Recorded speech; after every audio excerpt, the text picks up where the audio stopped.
നമസ്കാരം. CMRL എക്സാലോജിക് ഇടപാടിൽ മുഖ്യമന്ത്രിയുടെ മകൾ വീണ വിജയനെ വിചാരണ ചെയ്യാൻ അനുമതി ലഭിച്ച സാഹചര്യത്തിൽ മുഖ്യമന്ത്രി രാജിവച്ചേ തീരുവെന്ന് BJP സംസ്ഥാന അധ്യക്ഷൻ രാജീവ് ചന്ദ്രശേഖർ. കേന്ദ്ര കമ്പനികാര്യ മന്ത്രാലയം വീണയെ പ്രോസിക്യൂട്ട് ചെയ്യാൻ അനുമതി നൽകിക്കഴിഞ്ഞു.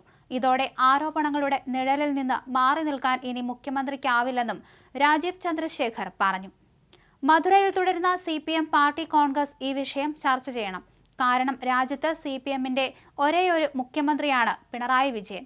അദ്ദേഹത്തിന്റെ കുടുംബമാണ് ഇപ്പോൾ ഗുരുതരമായ അഴിമതി കേസിൽ അകപ്പെട്ടിരിക്കുന്നത്.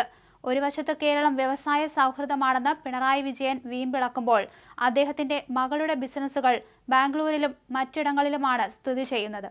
ഇതിന്റെ കാരണവും ഇപ്പോൾ വ്യക്തമായിരിക്കുകയാണ്. വീണ സർവീസ് ടാക്സ് പോലെ ദുരൂഹ സാമ്പത്തിക ഇടപാടുകൾ നടത്തുന്നതിന് വേണ്ടി മാത്രമാണിത്, രാജീവ് ചന്ദ്രശേഖർ പറഞ്ഞു.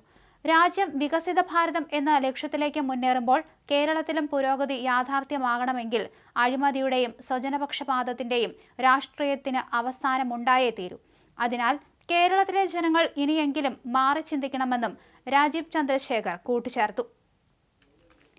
അതേസമയം കേരള മുഖ്യമന്ത്രി പിണറായി വിജയന്റെ മകൾ വീണയ്ക്കെതിരെ സീരിയസ് ഫ്രോഡ് ഇൻവെസ്റ്റിഗേഷൻ ഓഫീസ് കുറ്റപത്രം സമർപ്പിച്ചതിന് പിന്നാലെ പ്രതിപക്ഷം മുഖ്യമന്ത്രിയുടെ രാജി ആവശ്യപ്പെട്ടു.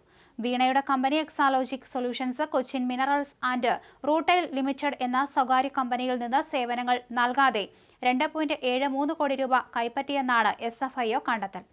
പ്രതിപക്ഷ നേതാവ് ED സതീശൻ ഈ സംഭവത്തെ ഗൗരവമായി കാണുകയും മുഖ്യമന്ത്രിയുടെ മകൾ പ്രതിയായ സാഹചര്യത്തിൽ പിണറായി വിജയൻ ധാർമ്മിക ഉത്തരവാദിത്തം ഏറ്റെടുത്ത് രാജിവെക്കണമെന്ന് ആവശ്യപ്പെടുകയും ചെയ്തു.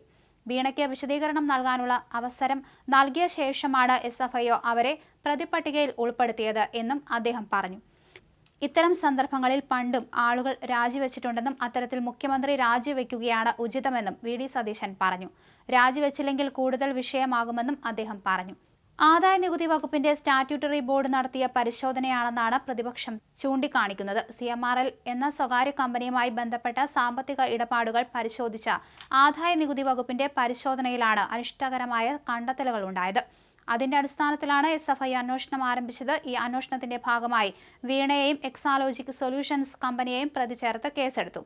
കമ്പനി നിയമത്തിലെ സെക്ഷൻ 447 പ്രകാരമാണ് വീണയ്ക്കെതിരെ ചുമത്തിയിരിക്കുന്ന കുറ്റം. ഇതനുസരിച്ച് കമ്പനികളുടെ സാമ്പത്തിക ക്രിയാകലാപങ്ങളിൽ തട്ടിപ്പുണ്ടായാൽ പ്രതികൾക്ക് 6 മാസം മുതൽ 10 വർഷം വരെ തടവ് ശിക്ഷ കിട്ടാം.